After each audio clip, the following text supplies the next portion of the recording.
반갑습니다. 오늘도 주님의 평화가 여러분의 삶 가운데 넘치길 기도합니다.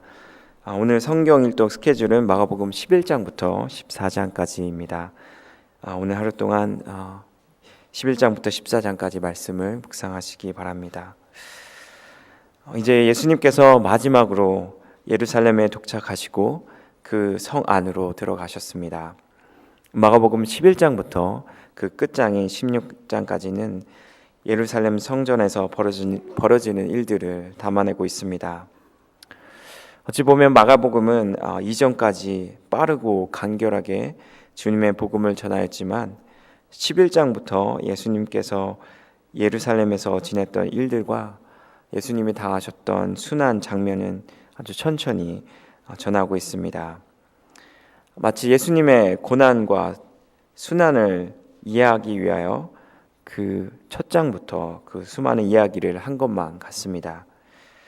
또한 교회력에서도 사순절 기간에는 마가복음이 많이 읽혀지도록 가르치고 있어서 마가복음을 사순절 복음서라는 이름이 붙여지게 되었습니다. 그래서 우리가 마가복음을 읽으면서 예수님의 고난과 순환을 더욱더 생각할 수가 있을 것 같습니다. 오늘 함께 읽은 말씀은 예수님께서 예루살렘 성으로 입성하는 장면이 나옵니다. 제가 직접 예루살렘은 가보지 못하였지만 예루살렘 성은 높은 언덕 위에 위치하고 있다고 합니다. 그리고 성벽으로, 아주 두꺼운 성벽으로 둘러싸여 있는 도시라고 합니다. 난공불락의 요새라고 알려진 도시입니다. 그런데 그 성에 예수님께서 입성하게 되십니다.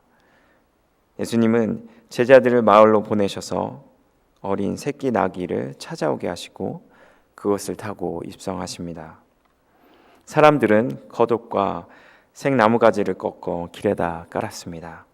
그리고 호산나 복되도다, 주님의 이름으로 오시는 분 복되도다, 다가오는 우리 조상 다윗의 나라여, 더없이 높은 곳에서 호산나 하고 외쳤습니다. 사람들은 소리를 내어 외쳤고 최고의 찬사를 예수님께 보내었습니다. 이런 장면만 생각해 본다면 참으로 멋진 입성이었을 것입니다.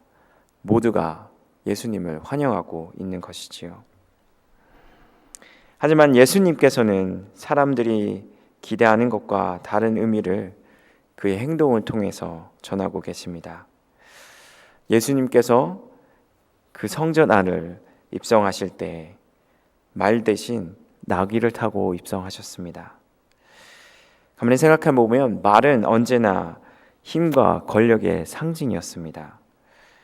왜냐하면 말은 전쟁에서 사용될 수 있는 동물이기에 장군이나 군대 지휘관들이 이용을 하였지요. 그러나 나귀는 짐을 싣는 데 사용하지 전쟁에서는 사용할 수가 없는 동물입니다. 예수님께서는 말 대신 나귀를 선택하셨습니다. 스가랴 9장 9절의 말씀처럼 예수님은 겸손한 왕으로 오신 것이지요. 마가복음이 전하는 예수님은 비난받으시고 고통당하시고 십자가에 달리시기 위하여 그 성에 올랐다고 전하고 있습니다.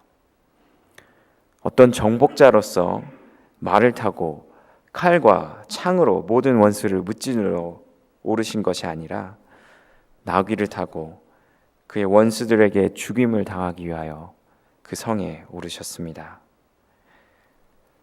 물론 예수님의 의도를 아는 사람은 아무도 없었습니다. 그렇게 찬양하고 외쳤던 이들이 바로 며칠 후에 빌라도에게 예수님을 십자가에 못 박으십시오, 십자가에 못 박으십시오 라고 소리쳤던 사람들이었습니다.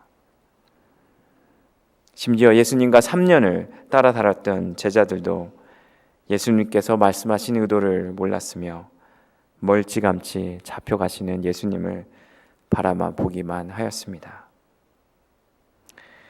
메시아, 즉 기름 부은 자라는 뜻의 이름은 가진 사람, 메시아가 십자가의 위에 죽었다는 것은 정말로 상상할 수 없는 일인 것입니다. 사람들은 다윗의 나라를 다시 세우러 오시는 분, 그분이 예수님이기를 믿었기 때문에 소리 높여서 찬양했던 것이지요. 그들은 모든 이적과 놀라운 일들을 행하신 예수님께서 로마인들을 몰아내시고 다시금 그들의 왕으로 다윗의 왕자 위에 앉기를 원하였던 것입니다. 하지만 주님의 모습은 폭력과 무력이 아니라 그분의 능력은 힘과 권력이 아니라 겸손과 희생으로 보여주신 사랑이었습니다. 사람들은 그 메시아의 역할이 고통과 죽음과 그리고 부활에 있다는 것을 전혀 몰랐습니다. 참으로 아이러니한 일입니다. 그렇게 찬양하고 소리 질렀던 이들이 왜 며칠 만에 피를 달라고 돌변하는 것일까요? 정말 이해할 수 없는 일인 것이죠. 그런데 세상에는 정의도 존재하지 않는 것처럼 보인 것입니다. 그런데 가만히 생각해 보면 이 일은 예전에만 일어난 사건이 아니라 오늘날 우리가 살고 있는 세상에서도 똑같은 일들이 일어나고 있습니다.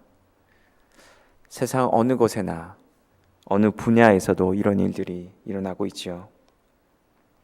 어떤 이들은 평화를 만들어내기 위해서 전쟁을 일으켜야 한다고 말하고 있습니다. 강한 힘을 얻기 위해서 약한 자를 짓밟아야 한다고 말하고 있습니다. 학교에서는 서로 협력하기 위해서 경쟁하기를 장려하고 있습니다. 정부나 기업에서는 파산이 되더라도 비싼 값을 치르더라도 그것이 정치적으로 경제적으로 자기들의 이익이 된다면 그것을 선택하고 맙니다. 참으로 이 세상에는 아이러니한 일들이 벌어지고 있습니다.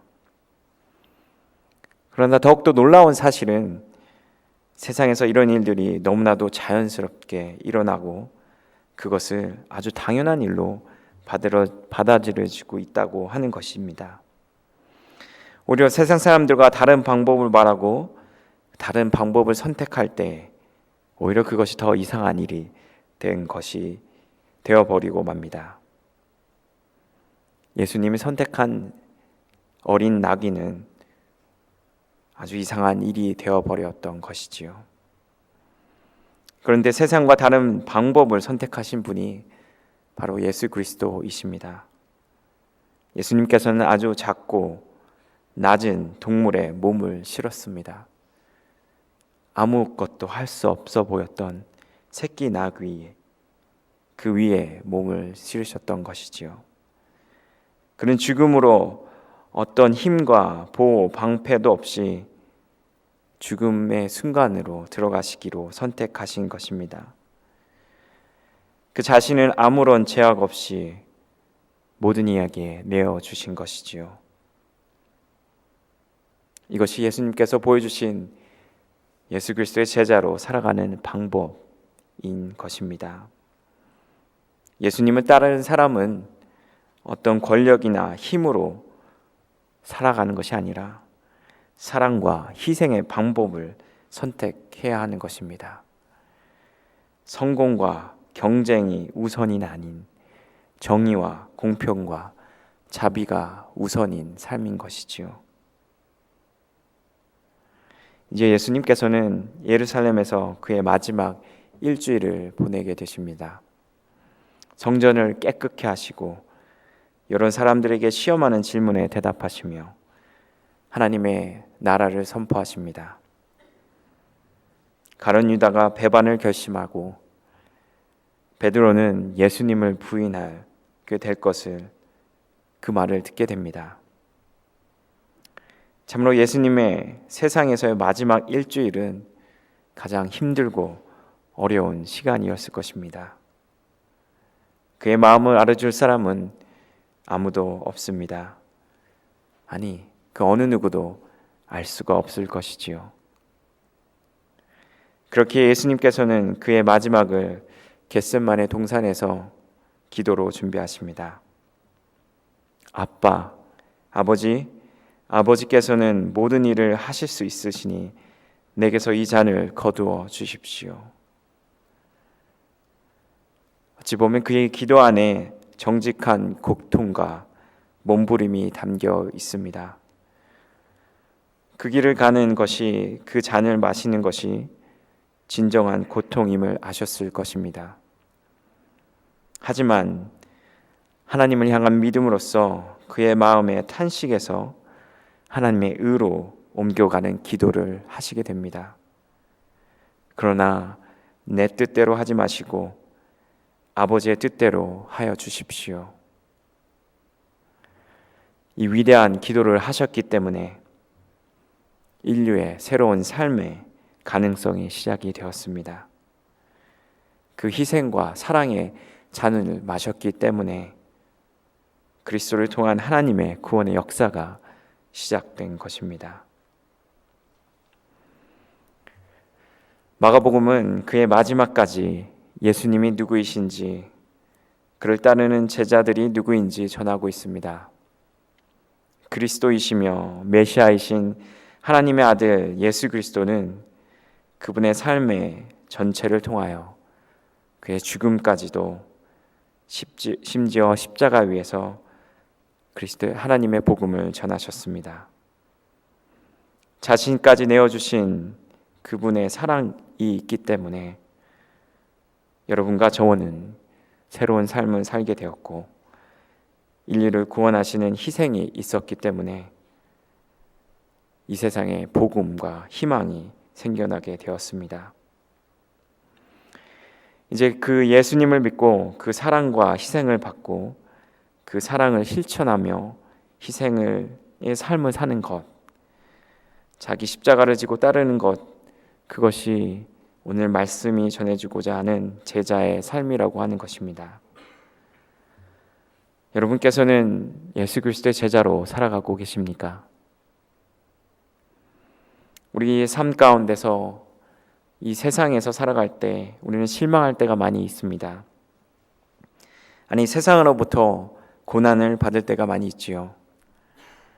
예수님께서 선택하신 방법으로 살아간다면 그 길은 예수님께서 걸어가셨던 길처럼 어려움과 고난의 길일 것입니다. 하지만 그 길을 걸어갈 때 그것은 우리가 져야 할 십자가의 길이고 생명의 길임을 깨닫게 될 것입니다. 이 사순절의 기간을 통하여 예수 그리스도의 제자의 삶으로 살아가는 준비를 하는 우리 모두가 되기를 간절히 기도합니다. 세상에 휩쓸려 모두가 당연하다고 선택하는 삶의 방법을 그저 따라가는 것이 아니라 예수님께서 선택하신 방법으로서 살아가시길 간절히 기도합니다. 그럴 때 나의 기도가 나를 위한 기도가 아니라 예수님이 하신 기도를 함께 할 수가 있을 것입니다. 그 기도는 그러나 내 뜻대로 하지 마시고 아버지의 뜻대로 하여 주십시오. 그 위대한 기도에 우리 모두는 함께 동참할 수가 있을 것입니다. 오늘도 주님을 의지하며 그 인도하심 가운데 주님의 기도가 여러분의 기도가 되며 그 기도대로 살아가는 여러분의 삶이 되길 간절히 소망합니다.